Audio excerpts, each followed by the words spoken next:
बिस्मिल्लाहिर्रहमानिर्रहीम, अस्सलाम वालेकुम। आप देख रहे हैं स्पोर्ट्स वन। मैं हूं आसिफ खान। आज जो हम बात करेंगे मुख्तलिफ खेलों के ऊपर। पाकिस्तान का कौमी खेल हॉकी हमारे पहले सेगमेंट में हम बात करेंगे। उसके बाद हम जाएंगे नेशनल कोचिंग सेंटर और वहाँ पर दो खेल ऐसे मैंने आज चुने हैं आपके लिए। एक तो एथलेटिक्स है और दूसरा जूजित्सु। दोनों के कैंप्स लगे हुए हैं, दोनों के कोचेस के साथ प्लेयर्स ट्रेनिंग कर रहे हैं। वो मैं आपको नेशनल कोचिंग सेंटर लेकर जाऊँगा, वहाँ दिखाऊँगा। इस सबसे पहले हॉकी पर हम बात करेंगे। गो के क्रिकेट का मौसम भी है, क्रिकेट के टेस्ट मैचेस भी अभी हुए और हो रहे हैं, तो उन पर भी हम बात करेंगे। लेकिन ये मौजू बहुत ज़रूरी है, हॉकी और दीगर खेलों पर हमारा जो नज़र है वो हमें करनी भी चाहिए और हम करेंगे। मोहम्मद अली साहब मेरे साथ आज के प्रोग्राम में मेहमान हैं। ओलंपियन तो हैं ही, लेकिन पाकिस्तान की कौमी टीम के साथ बतौर कोच इन्होंने काम किया, अभी भी बतौर कोच ये हैं, क्योंकि अब अगला असाइनमेंट होता है तो पता चलेगा कि कौन कोच जाता है। लेकिन इससे पहले अजलान शाह हॉकी टूर्नामेंट में, जिसमें 11 साल के बाद पाकिस्तान की टीम पोडियम पर आई और तीसरा नंबर हासिल किया, उसके ये कोच थे पाकिस्तान की टीम। उसके बाद जब साउथ अफ्रीका गई खेलने तो वहाँ पर इतना कोई मयारी सिलसिला नहीं हुआ, लेकिन उसकी वजूहत क्या हैं वो भी इनसे जानूंगा। ये उस टीम का हिस्सा नहीं थे जो साउथ अफ्रीका गई। बहरहाल अली साहब से बात का आगाज़ करता हूँ। अली, बहुत बहुत शुक्रिया आपने ज्वाइन किया। अस्सलाम वालेकुम, कैसे हैं? वालेकुम सलाम भाई, बहुत शुक्रिया आपने इनवाइट किया मुझे। मैं हॉकी पे कोशिश करता हूँ कि थोड़े अरसे के बाद हम प्रोग्राम करें। अभी कुछ दिनों पहले फ्राइड एकमैन और अयाज महमूद साहब के साथ प्रोग्राम हुआ था, उसमें काफ़ी बातें हुई थी, लेकिन वो खैर मैं आपसे पूछ लूँगा। लेकिन आपका जो असाइनमेंट था अजलान शाह, वो बहुत अच्छा रहा, तीसरी पोजीशन हासिल की। तो उसमें क्या ऐसा किया था पाकिस्तान की टीम ने कि इतना अच्छी परफॉर्मेंस सामने आई? नहीं आसिफ भाई, पहले तो मैं शुक्रगुजार हूँ अल्लाह ताला का बहुत बहुत कि मैं इस टीम का हिस्सा था और एज ए कोच था, और हमने 11 साल बाद विक्ट्री स्टैंड पे आए। और मेरे लिए मलेशिया बड़ा लकी रहा है। उसकी वजह ये है कि जब मैं जूनियर खेला था, जूनियर एशिया कप में फ़ाइनल खेला तो गोल्ड मेडल्स लिया। फिर 94 में मैंने अजलान शाह खेला, यही टूर्नामेंट जो खेलने गए थे, उस पर मैं as a playing right out खेल रहा था, तो उस पर हमने सिल्वर मेडल लिया। और as a official as a coach किया मैं, तो इस पर मैंने ब्रॉन्ज मेडल लिया। और जूनियर वर्ल्ड कप में तो आप गए थे? जूनियर वर्ल्ड कप उसके बाद कहाँ था? 93 कहाँ में हुआ स्पेन तरासा में हुआ था, उस पर भी सिल्वर मेडल लिया था। मैंने जितनी भी हॉकी खेली है, अल्लाह का शुक्र है, विक्ट्री स्टैंड पे आई है। और जब मैं राइट आउट खेलता था, कलीमुल्ला की जगह मैं एज ए डिपार्टमेंट में आया कस्टम में, और कमर इब्राहिम को मैंने रिप्लेस किया था पाकिस्तान हॉकी टीम को। और फिर आपको किसने रिप्लेस किया? मुझे मेरे पास किया हैदर ने, जो हैदर हुसैन, जो आजकल सेक्रेटरी हैं पाकिस्तान हॉकी फेडरेशन के। तो हैदर हुसैन ने सही रिप्लेस किया था आपको? बिल्कुल सही किया था। उसमें बहुत टैलेंट था, बहुत अच्छा प्लेयर था। और कभी बात हो उससे, हैदर से, मेरे मुताबिक तो वो बताएगा कि मैंने अली भाई से क्या क्या सीखा है। तो अपनी मियाँ मुट्ठू वाली बात नहीं कहना। तो अली भाई से इतना कुछ सीख लिया उन्होंने कि साउथ अफ्रीका वाले टूर पे अली साहब को बाहर कर नहीं, दिया। वो तो देखिए, एक टीम जब मैनेजमेंट में जब आता है पर्सन, तो उसके 10 मसले मसाइल होते हैं। आपको पता है कि गवर्नमेंट ऑफ पाकिस्तान ने हॉकी फेडरेशन के साथ सौतेली माँ की तरह सलूक किया हुआ है। फेडरेशन के पास पैसा नहीं है, गवर्नमेंट पैसा नहीं दे रही है। मैं समझता हूँ कि हैदर की काविशें हैं, एफर्ट्स हैं, उसने काफ़ी मेहनत करी है कि पैसा लेके आके और टूर्नामेंट्स को पार्टिसिपेट कराने की। जैसे हम अजलान शाह का यही हो रहा था कि हम जा रहे हैं, नहीं जा रहे। अल्लाह का शुक्र है, उस पर हम चले गए। जाने के बाद इवन के मैं खुद अपने पर्सनली टिकट्स पे गया। अच्छा, आप लोग अपने पर्सनल टिकट पे गए? याद है मुझे साहब ने भी कहा था जी, मैं आपसे ही पूछूंगा। बिल्कुल एग्जैक्टली, मैं और उस्मान अपने पर्सनल टिकट्स पे गए थे, इसलिए पैसों का फुकदान था, प्रॉब्लम थी। हम ये चाहते थे कि हम जाएंगे नहीं जाए, प्लेयर्स ज़रूर चले जाएं, प्लेयर्स पार्टिसिपेट करें वहाँ जाके।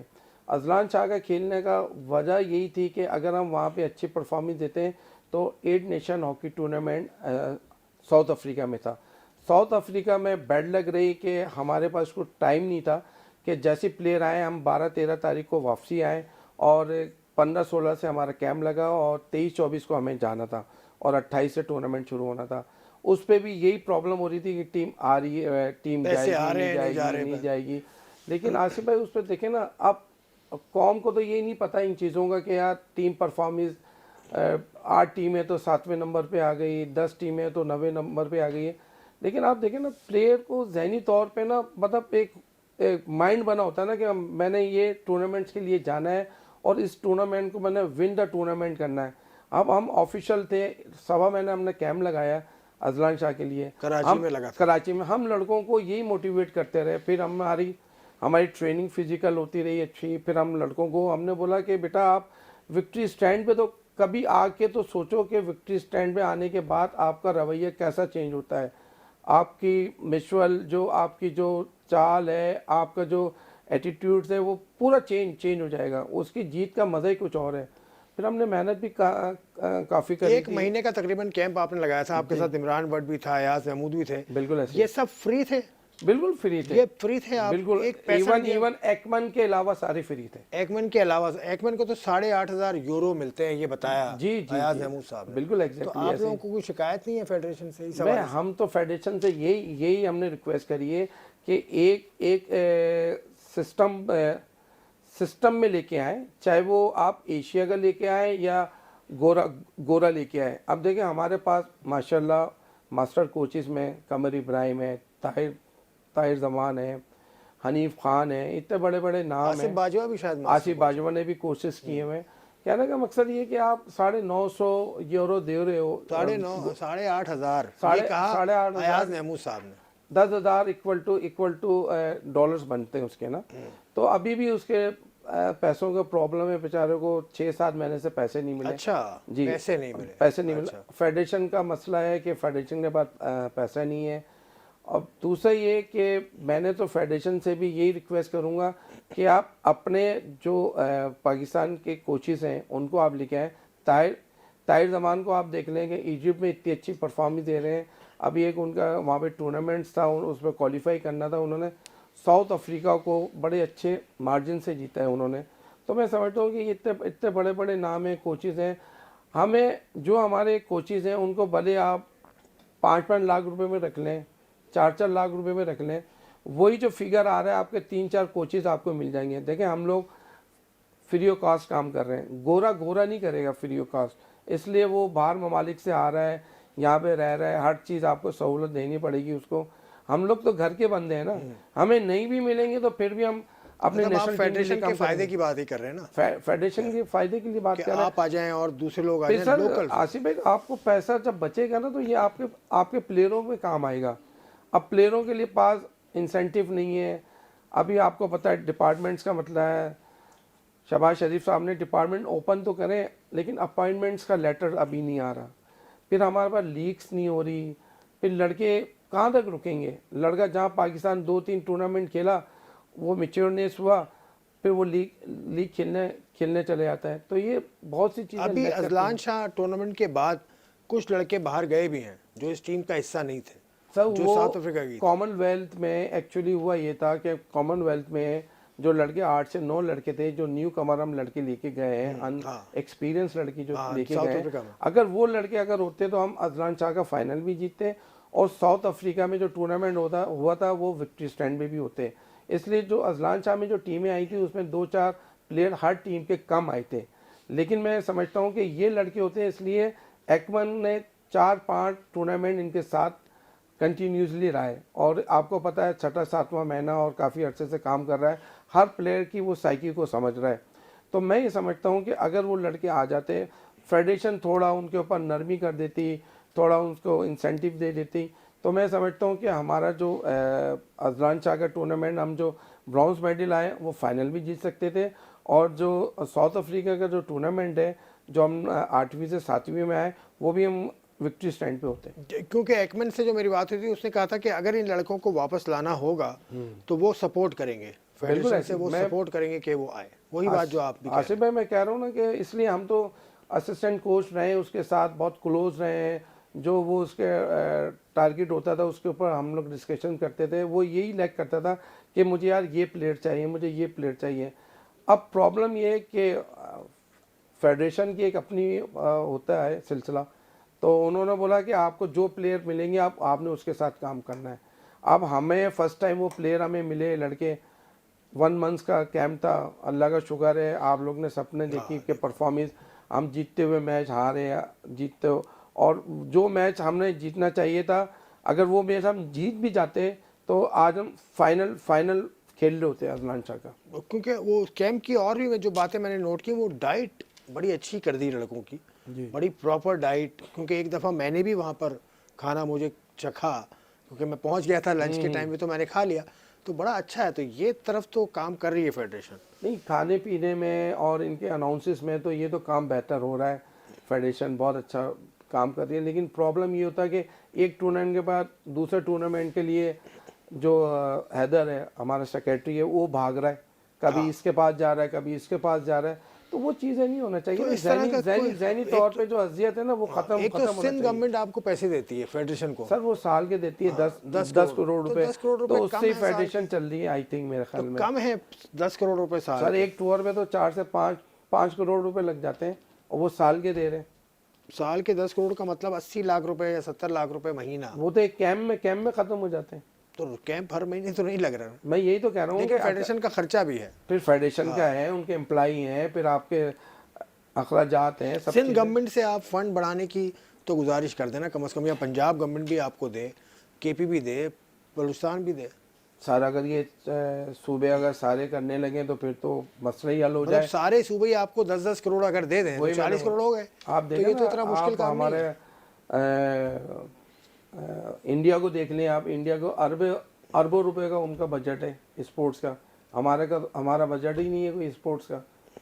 कासिम जिया के ज़माने में काफ़ी पैसा आया था, लेकिन उस टाइम 1 अरब से ज़्यादा पैसा आठवीं नवीं 1 अरब से ज़्यादा पैसा आया था। ज़फ़रुल्लाह खान जमाली साहब ने ये पेश किया था कौमी असम्बली में, शायद 1 अरब से ज़्यादा पैसा दिया था उस दौर में।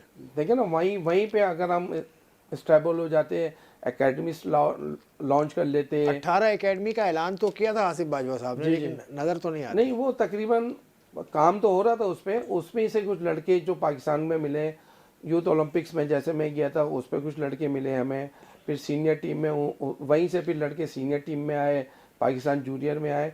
देखिए क्लब लेवल पे क्लब की हॉकी तो ख़त्म हो गई तकरीबन, आपको भी पता है। एकेडमीज जो होती है, जो लोकल एकेडमीज होती हैं अपने अपने शहरों में, जो एकेडमी अपने नाम से तकवीदार एकेडमी है लाहौर में, कराची में ये इस्लाउद्दीन की एकेडमी है।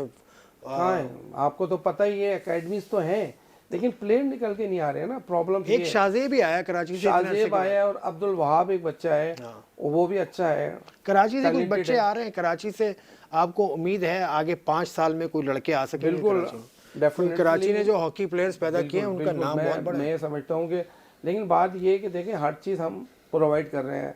हैदर ने इवन के इनके लिए सुबह भी कैंप लगाया हुआ था, लोकल की बात कर रहा हूँ, वहाँ रिहाइश भी रखी थी। मैंने खुद 1-2 बार विजिट किया, तो लड़कों को फैसिलिटीज मिल रही है, तो लड़कों को भी तो खुद मतलब चाहिए। 5 साल में आपको लगता है कि कराची से लड़के आ सकते हैं?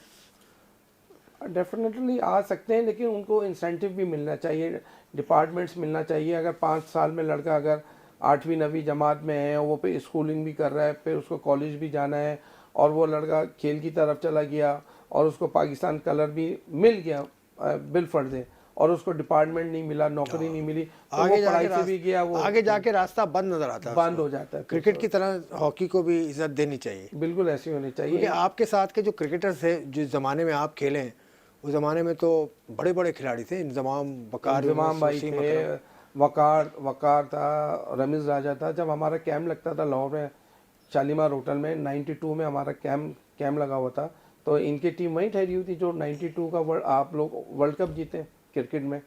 तो ये सब एक साथ होते थे, हम हॉकी का कैंप वहाँ पे लगता था शालीमार होटल। मतलब 92 में वर्ल्ड कप जीते, 94 में हॉकी का वर्ल्ड कप जीते। उस टाइम सर हॉकी बहुत थी सर, इज्जत ही नहीं मिली बहुत था।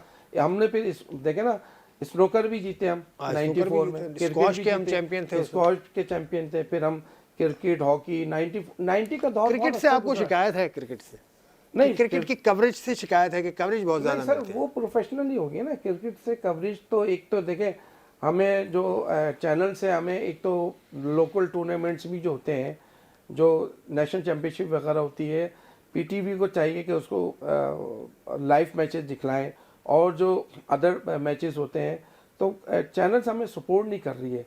अगर सारे चैनल अगर सपोर्ट करें, हाईलाइट करें, लेकिन अगर आपके पास रिमोट है और आप टीवी चेंज कर रहे हैं तो हर जगह सॉकर और क्रिकेट आ रही है, ठीक है। तो अगर आपने चेंज किया तो कहीं हॉकी का मैच आएगा तो जो हॉकी प्लेयर होंगे वो ठक करके उसको स्टॉप कर देंगे, हॉकी मैच देखना। बिल्कुल ठीक है। अली मोहम्मद अली साहब की बातें बड़ी दुख भरी भी हैं, लेकिन उम्मीद भी इनमें नज़र आई कि पाकिस्तान की हॉकी बेहतर हो सकती है। लेकिन आगे रास्ता बंद नज़र आता है बच्चे को कि डिपार्टमेंट्स के खुलने से जो तनख्वाह का एक मामला था, जो पैसों का एक मामला था, वो सिक्योर था कम अज़ कम।